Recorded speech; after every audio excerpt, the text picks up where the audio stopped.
Amém, meus irmãos, a paz do Senhor, a paz do Senhor, glória a Deus. Eu louvo ao Senhor por poder somar mais uma vez a esta obra, podendo ministrar em mais uma campanha e que Deus verdadeiramente seja louvado, glorificado e exaltado por esse direcionamento.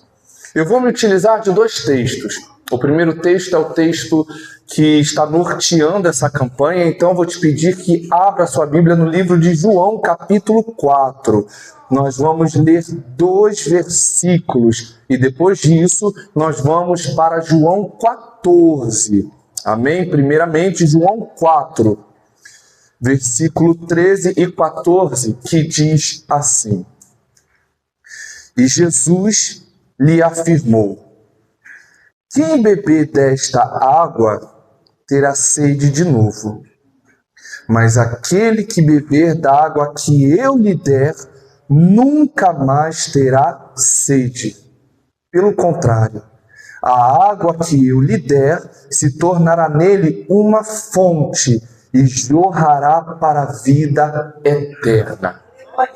Aleluia. Agora eu vou pedir gentilmente que você abra a sua palavra também no livro de João, capítulo 14. Nós vamos ler um versículo que vai complementar esta palavra, meus irmãos. Versículo 27. João 14, versículo 27, que diz assim: deixo-lhes a paz. A minha paz lhes dou. Não vou a dor como o mundo dá. Não se perturbem os seus corações, nem tenham medo. Aleluia. A igreja pode se assentar em nome de Jesus. Aleluia. Como bem disse, eu compartilhei com os irmãos 2 textos. O primeiro texto é o texto que norteia a campanha e o segundo texto é o texto que vai complementar esta informação. O primeiro texto, acredito eu que vocês, os irmãos que têm acompanhado essa campanha, já tem sido bem detalhado aqui, né? É um momento do qual Jesus vai ter um encontro. Ele vai ter um encontro com a mulher samaritana. O capítulo 4 ele é muito interessante porque a palavra do Senhor já começa no versículo 3 dizendo assim: deixou a Judéia e foi outra vez para a Galileia. Isso no capítulo 4, versículo 3. Quando a palavra diz deixou a Judéia e foi outra vez para a Galileia, é claro que geograficamente nós vemos que a Judéia ela está abaixo da Galileia. Então, profeticamente, nós entendemos que saindo da Judéia e indo para a Galileia está havendo uma mudança de nível. Só que nessa mudança de nível existe um meio, e o meio é Samaria. Meio esse que muitos da palavra, e nós entendemos isso perfeitamente, tenta pegar outro caminho, tenta circular por outro caminho para chegar até a Galileia. Até se chega na Galileia, mas se chega deixando pendência atrás. Deus está falando, tem muita gente saindo da Judéia querendo chegar na Galileia, pegando outros caminhos, e se esquece que chegando lá, sem resolver o que está atrás, vai ter que voltar. Aleluia, vai ter que voltar, porque só consegue chegar na Galileia de maneira plena quem passa por Samaria.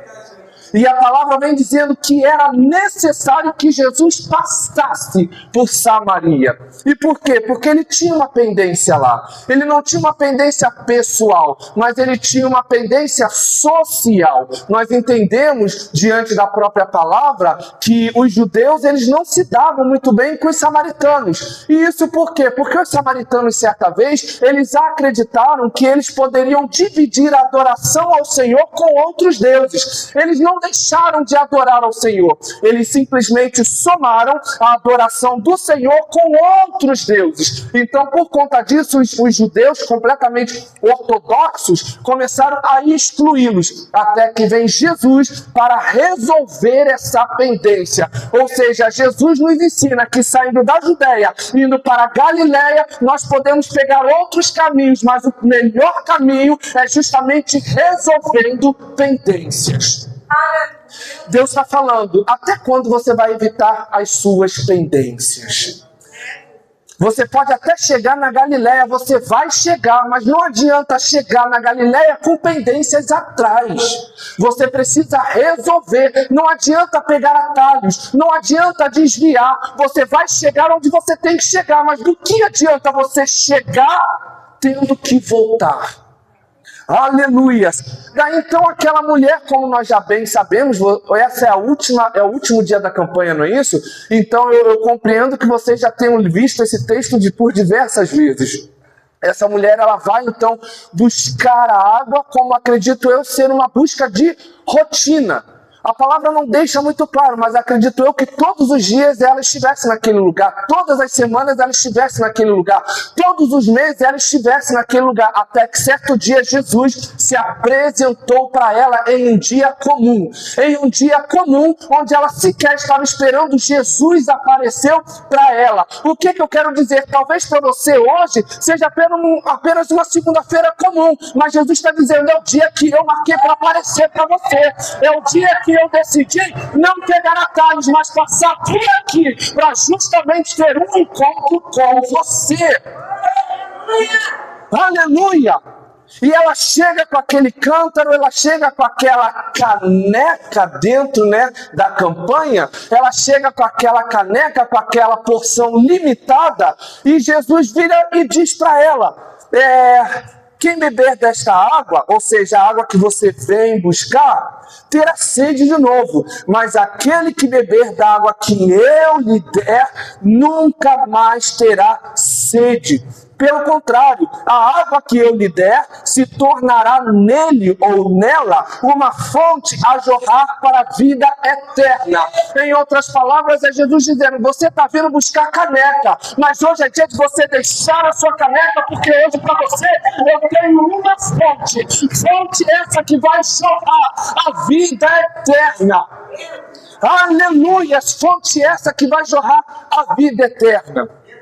E daí a gente vai então para o livro de João, capítulo 14, versículo 27, onde Jesus, falando para os seus discípulos, ele diz, deixo-lhes a paz, a minha paz lhes dou, não vou lá dou como o mundo dá, não se perturbem os seus corações, nem tenham medo. Em outras palavras, é Jesus dizendo para os discípulos, a paz que vocês tanto procuram no mundo é uma paz de caneca, porque a verdadeira paz você só encontra em mim. Aleluia! É Jesus dizendo, tudo aquilo que você tem buscado, toda a paz que você tem depositado, você está depositando justamente em circunstâncias. Eu não sou um Deus de circunstâncias, eu sou um Deus de constância. Então, uma vez que você encontre a paz que eu quero lhe dar, a paz será constante em sua vida. Aleluia, aleluia, aleluia. Quando Jesus ele vira e diz isso para os seus discípulos, ele está justamente dando algumas orientações para os seus discípulos. Isso começa desde o final do capítulo 13 e se perpetua até o capítulo 16. E por quê? Jesus estava prestes a se entregar. Jesus estava prestes a ser crucificado. Jesus estava prestes a dar uma sequência, a sequência do plano da redenção. Só que esse plano estava chegando o momento da crucificação. Então, como que eu lido? Como que eu acompanho Jesus por 3 anos? Como que eu vejo Jesus realizando milagres por 3 anos? Como que eu vejo Jesus curando, libertando? Como que eu vejo Jesus multiplicando? Como que eu vejo Jesus ressuscitando e agora pregado numa cruz? Eles tinham certeza que Jesus era o Filho de Deus. Eles tinham certeza que Jesus, além de ser o Filho de Deus, era o próprio Deus encarnado e agora sendo crucificado. Mas o que eles não sabiam, ou que eles não queriam entender, era que aquele cenário que estava por vir fazia parte de um plano, o plano da salvação, o plano da redenção. Só que Jesus identifica, por mais que eles tenham andado comigo durante 3 anos, eles ainda precisam receber algo, que é a minha paz. Eu não sei há quanto tempo vocês estão caminhando com Jesus, mas Jesus está dizendo, hoje eu não quero dar nem ouro nem prata, hoje eu quero dar a paz. a paz que te impede de comer, a paz que te impede de dormir, a paz que te impede de trabalhar, a paz que te impede de louvar, a paz que te impede de meditar na palavra, a paz que tem gerado problemas físicos na sua vida. É essa paz que eu quero te dar. Não é a paz que o mundo dá, uma paz momentânea, é uma paz permanente. Aleluia, não é uma paz de caneca, é a paz vinda diretamente da fonte. E por que Jesus preza tanto a paz? Porque se nós tivermos paz, nós seremos capazes de enfrentar qualquer cenário. Lembram, de Mesaque, Sadraque e Abidnego? Lá no livro de Daniel, capítulo 3, eles estavam em paz. Eles foram ameaçados a serem jogados na fornalha ardente. Só que a fornalha ardente não seria acesa de maneira comum, não. Seria acesa 7 vezes mais. Mas ainda assim eles estavam em paz. Complete comigo, eles estavam em paz. Foram jogados na fornalha ardente em paz, ciente de que o Deus que eles serviam poderiam livrá-los, e ainda que Deus não os livrasse, eles ainda assim não se dobrariam à estátua que Nabucodonosor havia erguido. E o que dizer do próprio Daniel? Daniel também foi ameaçado a ser jogado na cova dos leões, mas ainda assim Daniel ficou em paz. Daniel ficou em paz. Daniel foi lançado na cova dos leões em paz, porque ele tinha certeza do Deus que ele servia. Deus está falando para mim, Deus está falando para cada um de vocês. Vocês precisam ter certeza do Deus que vocês servem, pois somente desta forma, somente desta maneira, vocês terão a paz que vocês tanto precisam. Aleluias! Porque se nós não tivermos paz, acontecem alguns problemas muito sérios na nossa caminhada. E a gente vê isso de forma clara através da vida de Abrão, até então chamado Abrão, e Sarai. Abrão e Sarai, no capítulo 16, nós vemos que eles eram portadores de uma promessa. A promessa era que Abraão seria pai de muitas nações. Só que quando Deus faz a promessa para Abraão, Abraão está com 75 anos. Passa 75, 76, 77, os anos foram passando e Abraão não via tal promessa se concretizando em suas mãos. Ele via os irmãos sendo pais, ele via os primos sendo pais, e para Abraão aquilo já estava se tornando uma vergonha. Para Abraão aquilo já estava se tornando humilhante. Deus, o próprio Deus me prometeu, e até então eu não tenho filho nos braços, eu não consigo jogar bola com o meu filho, eu não consigo levar o meu filho na praça, eu não consigo buscar na escola, eu não consigo levar para passear. Por quê? Porque eu não tenho. Só que aí a falta de paz de Abraão, a falta de paz de Sarai, juntos eles têm uma ideia: vamos botar H no meio do propósito, quase comprometendo o projeto do Senhor, por falta de paz. Por não entender que o momento da espera faz parte do processo do milagre. Nós precisamos esperar, nós precisamos aguardar. Eu entendo que a promessa tardia adoece o coração, mas se o coração está adoecido, a palavra é a cura. A palavra é o que vai te fortalecer, a palavra é o que vai te manter de pé, a palavra é o que vai te manter na caminhada. É a palavra. Aleluia, aleluia. O que dizer também da própria Maria?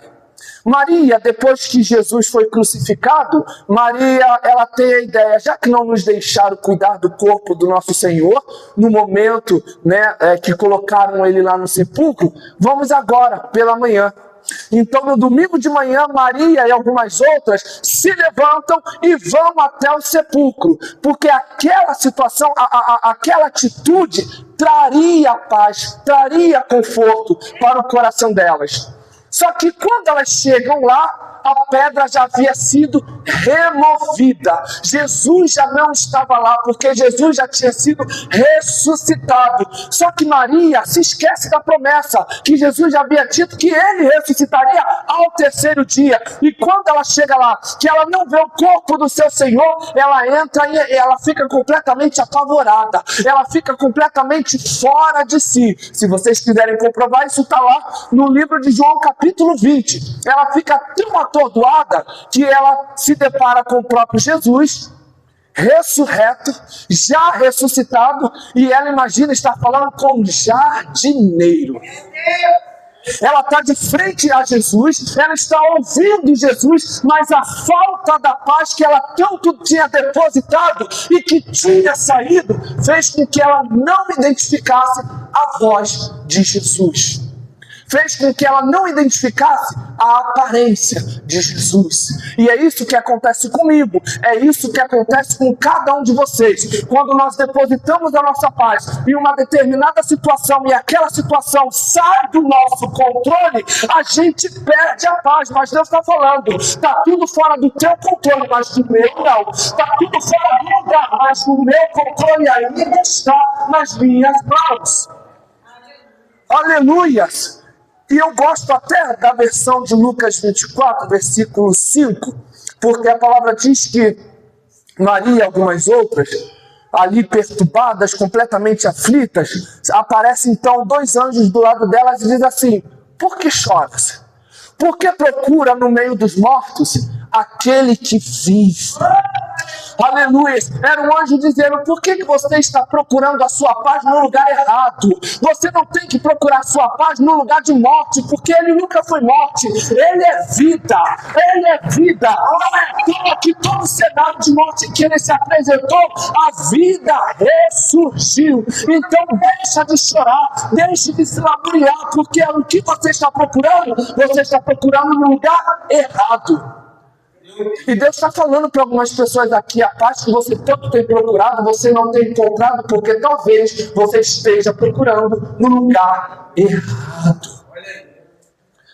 Está depositando a sua fé no relacionamento, está depositando a sua fé no emprego, está depositando a sua fé no carro, na moto, está depositando a sua fé, me desculpe a sinceridade, mas tem pessoas que depositam a sua paz, melhor dizendo, até mesmo na igreja. Aí passa por conflitos dentro da igreja, perde a paz e sai da igreja. Deus está dizendo: a tua paz não tem que estar na igreja, tem que estar no dono da igreja. Aleluia, tem que estar naquele que é maior do que a igreja. Aleluia. Porque se nós depositarmos, pense comigo, se eu deposito a minha paz no relacionamento e por via das dúvidas existe um problema e eu me separo, a minha paz vai junto com a pessoa. Se eu deposito a minha paz no meu trabalho, que é muito bom, que é maravilhoso, que me dá um ticket abençoado, um salário, uma carga horária maravilhosa, e se de repente eu sou desligado, a minha paz fica no trabalho, eu volto para casa completamente atordoado. Se eu deposito a minha paz, como eu bem disse aqui agora, ministerial, ou seja, eu tenho paz aqui eu tenho paz, os problemas começam a acontecer, eu perco a minha paz. Mas entendam, meus irmãos, que tudo aquilo que nós depositamos a nossa paz aqui na terra é caneca. Jesus está dizendo: a paz que vocês têm buscado, que vocês têm depositado, tem sido circunstanciais. Agora a paz que eu quero dar a vocês é uma paz permanente. É uma paz permanente. Então nós já vimos que Abraão quase corrompeu o processo do milagre por falta de paz. Nós vimos que Maria deixou de ouvir Jesus também por falta de paz. E o que dizer sobre Elias? Elias, o pastor Wallace pregou recentemente lá no pontinho de pregação. Quem ainda não pôde estar lá, esteja lá, porque tem sido uma bênção, meus irmãos. Elias, no livro de 1 Reis, capítulo 19, ele pede a morte. Só que no capítulo 18, no capítulo 17, Elias é um Elias forte, é um Elias bravo, é um Elias que libera a sua palavra e os céus respondem. Aleluia, é um profeta que tem tamanha comunhão com Deus a ponto de pedir fogo dos céus e Deus assim o escutar. Mas no capítulo 19, por conta de uma mensagem de Jezabel, ele pede a morte. Ou seja, a paz de Elias foi roubada. Se a paz de Elias, um homem com tamanho poder dado por Deus, teve a sua paz roubada, quem dirá eu e vocês? Por conta de uma notícia, Elias teve a sua paz roubada. E a gente não precisa de muito, né? É exatamente uma notícia para desestabilizar a gente.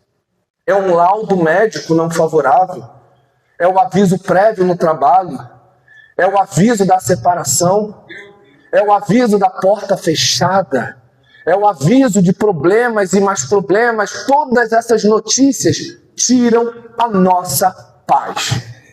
Eu, por exemplo, se em algum momento eu estiver muito aturbulado, eu perco a fome, eu não consigo comer.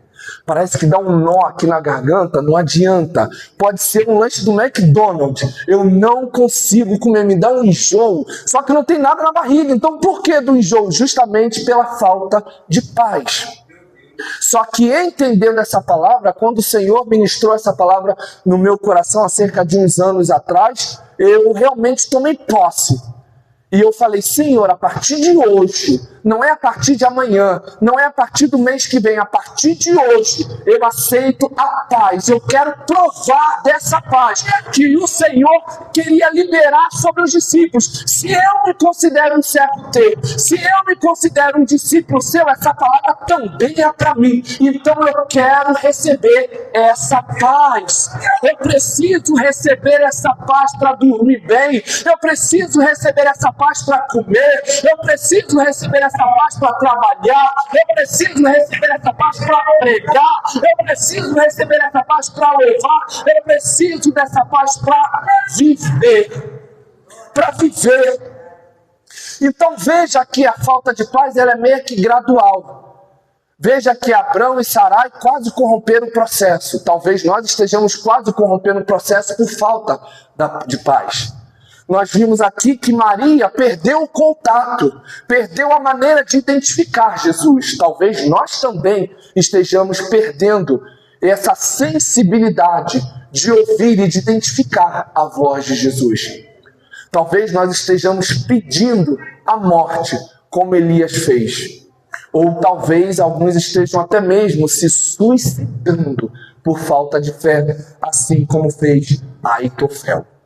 Aitofel, ele era um dos principais conselheiros de Davi, e isso está lá no livro de 2 Samuel, capítulo 17. Aitofel, ele se sente traído porque Davi se relacionou com sua suposta neta, Betseba, e isso gerou vergonha para sua família, isso gerou desonra para sua família. Só que Aitofel, sendo conselheiro e mais velho, ele se bloqueou. Ele reteu aquele sentimento dentro dele. Ao invés de chegar e conversar com Davi, não. Ele ficou alimentando. Ele ficou cedendo à amargura do seu coração. Até que, por fim, ele se matou. E existem muitas pessoas que estão se matando espiritualmente, estão se suicidando espiritualmente. Por quê? Porque não estão tendo a maturidade de sentar e resolver. O sentar e resolver aqui na Bíblia é exatamente passar por Samaria. Porque muitos querem chegar na Galileia, mas esquecem que para chegar na Galileia tem que passar por Samaria. Só que não é pegando atalho, não é desviando, é seguindo o caminho que o Senhor traçou. Então vejam, meus irmãos, eu não pretendo me estender muito, a palavra ela é muito clara. Eu costumo dizer que quando a palavra é clara, o preletor, seja eu ou qualquer um outro, não tem que ficar fazendo muita parafernália. É isso, pronto e acabou. Hoje o Senhor, como eu bem disse aqui no começo da palavra, Ele não nos trouxe aqui, Ele não me trouxe aqui para pregar nem ouro nem prata. Dizer que Deus vai abrir uma porta de emprego, dizer que Deus vai liberar uma varoa, um varão, dizer que Deus vai te curar. Não, hoje Deus tem paz para os nossos corações. Deus tem paz para os nossos corações. Do que adianta Deus abrir uma porta de emprego e você não ter paz? Do que adianta Deus levantar um varão, uma varoa para a sua vida e você não ter paz? Do que adianta você ser reconhecido ministerialmente e não ter paz? Deus quer que nós tenhamos paz. E essa paz que Ele quer nos dar não é uma paz de caneca, como o mundo dá. É uma paz vinda diretamente da fonte. Uma paz permanente. É essa paz que hoje Ele quer jorrar na minha e na sua vida. Para a honra, glória e louvor do nome dEle. E aqui eu agradeço a oportunidade. Em nome de Jesus.